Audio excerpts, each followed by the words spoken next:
where we stand currently is I woke up to an Athletic report saying that the Pittsburgh Steelers didn't give a good enough offer to the San Francisco 49ers and that the 49ers want a player. They prefer a wide receiver, but they'll take just about anybody. I talked to Mike DeFabo, who was part of that report this morning, and he said, yeah, they want a wide receiver. Obviously, that makes a lot of sense. George Pickens would be the name, but nobody's given up George Pickens. Jerry Dulac is saying that a player will not be included in a trade. There are a billion back and forth. Andrew Filipponi, who seemingly started all of this disaster, is tweeting out. Did you see his tweet this morning? I did not know. Go watch it after the show, man. It's a good one. It's a full song. It's an entire music video of a song. And everybody should go watch it. Everybody should go watch it. Let's dive into the questions and where that stuff stands. If you could find a couple, just in case there's one or two in the chat.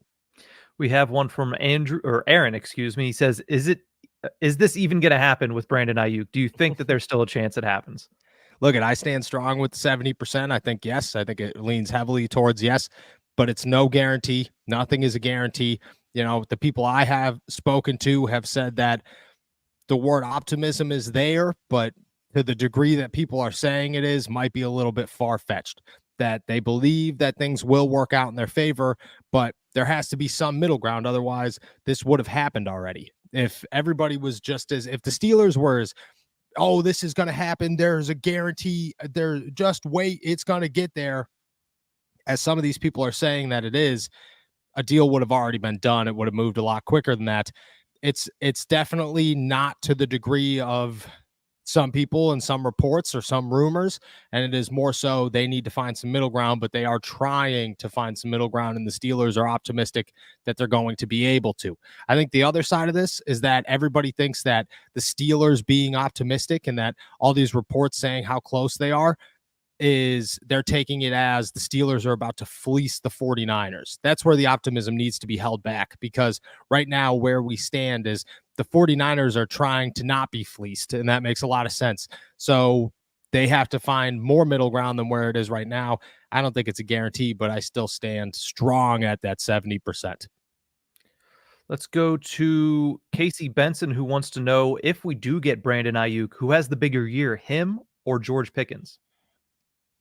I think it could be neck and neck. I really think it could be neck and neck. I think Brandon Aiyuk is a 1,300-yard receiver on any team in the National Football League, but I wouldn't be surprised if George Pickens is a 1,300-yard receiver on the Pittsburgh Steelers this season. So I think it would be neck and neck. I don't know. I think I might lean a little bit heavier towards Aiyuk, but I think if you catch me on the right day, I'd lean heavier towards George Pickens. So it would be right there, 1 and 2.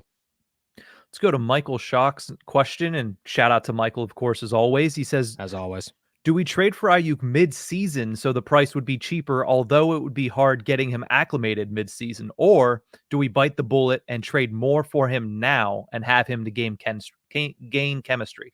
Yeah, I don't know if it has I get the question, but I don't know if it has everything to do with chemistry, and more so just it's if you get him now, you solve so many things. Like, you don't have to worry about the contract extension, which is a massive issue here. You sign him to that extension. You figure all that out right now. During the season, I don't know if the price would be cheaper. That would be assuming that he's not going to play.